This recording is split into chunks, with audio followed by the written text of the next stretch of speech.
June 30th is over. What's next? That's my question. But before I proceed on to that, you know what I don't like? What like grinds my gears for the past couple of years is that word xenophobia.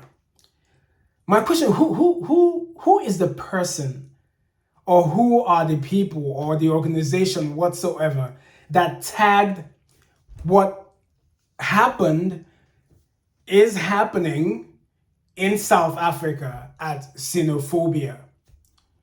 Like, who is the person, or who is the person that said, oh, South Africans, it's xenophobia that is going on? And the reason why I hate this word is because we live in a time where we have to label everything. And my problem is that when we begin to label everything, labeling something prevents us from getting into the core of the thing. So we just say South Africans are xenophobic, and that's it. You're toxic, that's it. You're this, that's it. And when we label things, it takes away the human aspect of things. And I think that is one of the biggest things that is the issue in South Africa. Now, I haven't spoken about the whole thing in South Africa on this channel because I've just been watching and everyone is just up in arms. You know, you have Africans not supporting South Africans in the World Cup. And it's just the typical African mentality that has been embedded in every African, that has corrupted and made the psyche of most Africans not to see the bigger picture of things, right?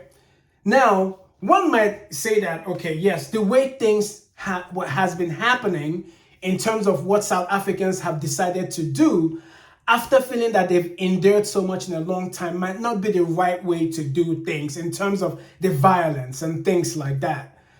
Yes, we might all agree that that's probably not, the killings, or they said a couple people died or what, and things like that, which is wrong. It should never be the case. But at the same time, it behooves each and everybody to kind of understand where a lot of South Africans are coming from. Because just because they have the guts to do what they're doing, right, doesn't make it less of a thing that needs to be done. Now, why am I saying this? And again, I'm not South African, right? I'm not. I'm an African, and I believe that the continent and countries in the continent needs to do what they need to do to thrive.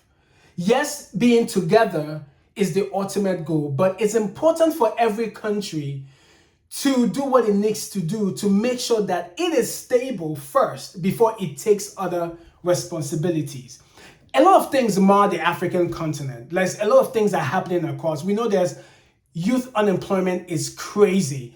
And this is not only pertinent to South Africa, it's pertinent to almost all African countries is the case. We have migration issues. People, in Nigeria, it's called Jackpot. People are leaving the continent for better opportunities. And this has not been happening. And just to take you back while I'm still on the migration issue, one question I want to ask is that, why is it that when every other country has an issue with migration, we don't call it xenophobia? We don't say they're being xenophobic.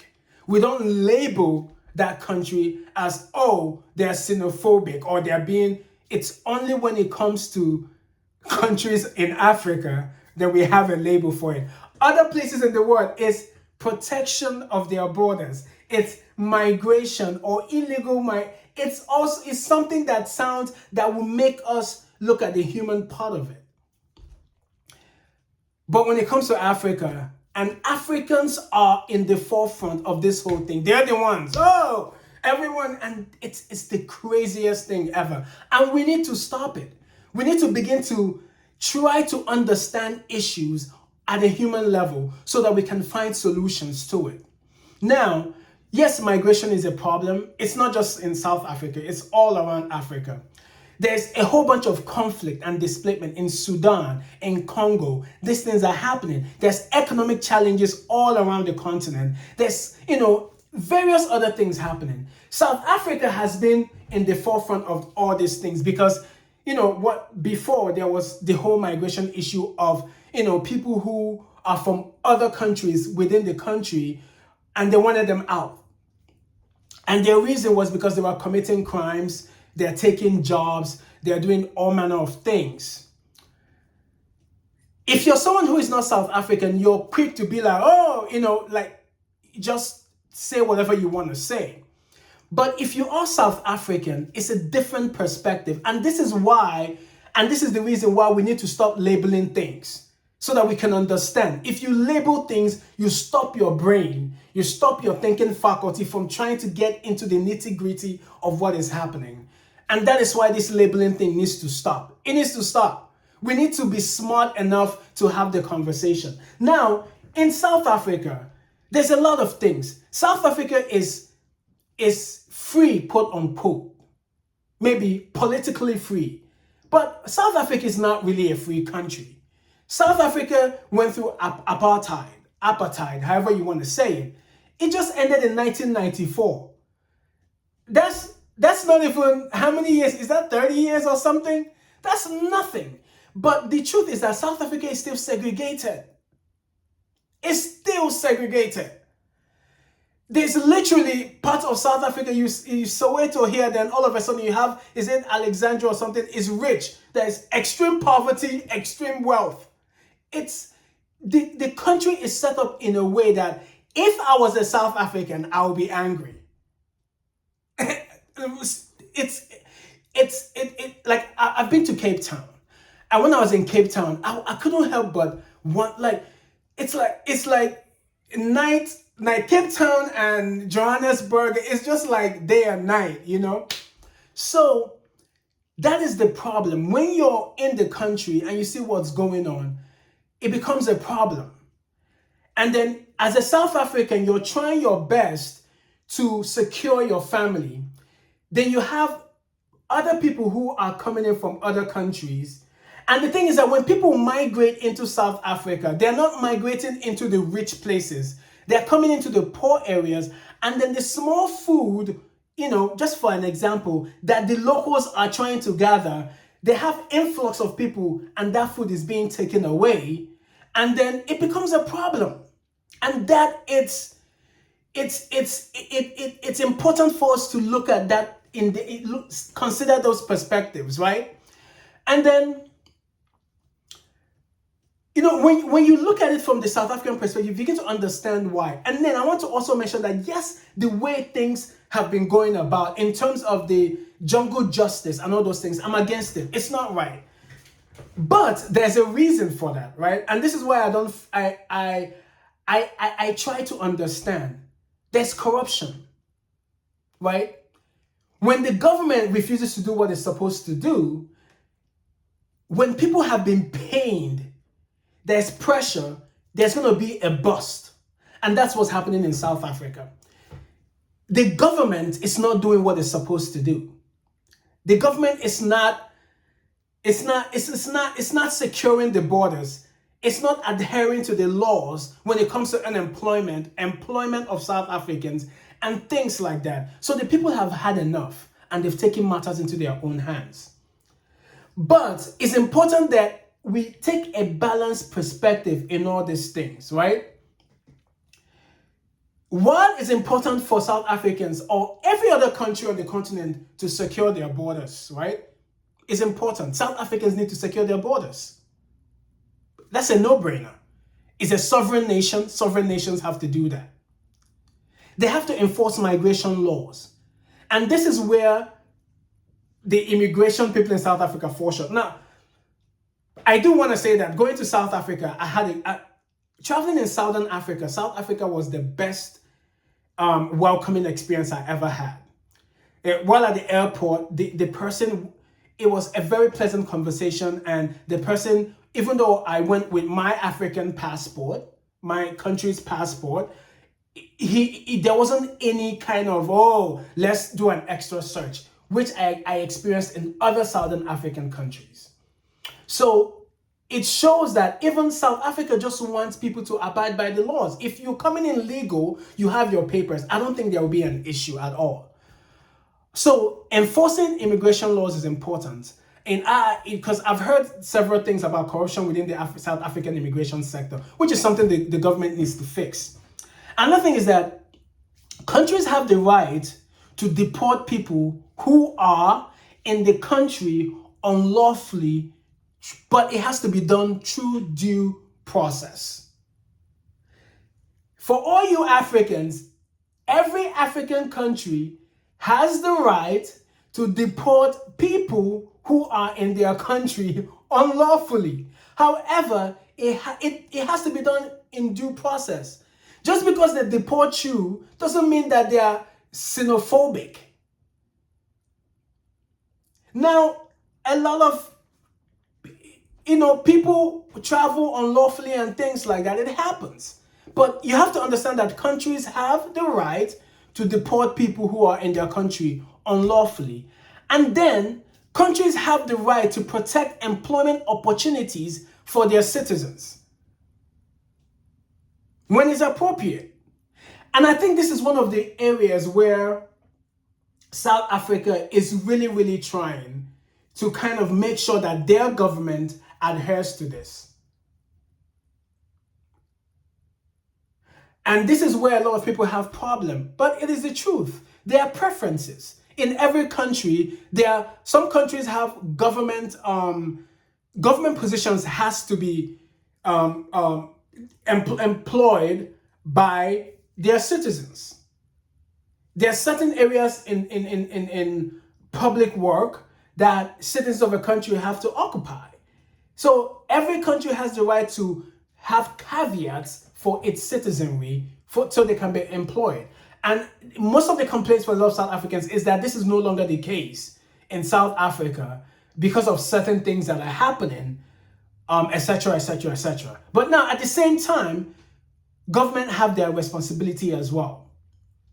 And this is where South Africa has fallen short, its government, right? Now, the government needs to protect all people from violence. One thing I've noticed is that through this whole chaos in South Africa, the police are nowhere to be found. Like, people are walking up to people and threatening them. That's not right. The police has to come in place and say, hey, let's take this to court, or let this person be arrested and tried in court. Not, people punching each other and jungle justice on the streets, and the police are there and they're not doing anything. That's wrong. And then the government has to avoid blaming entire nationalities for economic or social problems. I know a lot of South Africans don't want to hear this, but Nigerians are not the problem why you don't have a job. I'm sorry. That's just the truth. Kenyans are not the reasons. Zimbabweans are not the reasons. Zambians are not the reasons. The Pakistani are not the reasons. The Lebanese are not the reason. Your government is the reason. I'm sorry. That's just the truth. If your government set in place laws that protects its citizens from certain jobs, or that say, listen, if you're coming to South Africa, you open up a business, these are the number of South Africans you need to employ, and that is enforced, you won't have this problem. And that is just the honest, factual truth.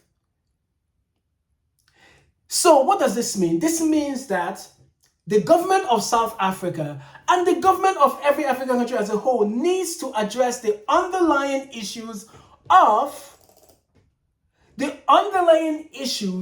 of governance has to be addressed within these countries, right? And also corruption. I'm sorry I'm laughing, but it's like we say this all the times about corruption, and nothing happens. But we have to keep saying it.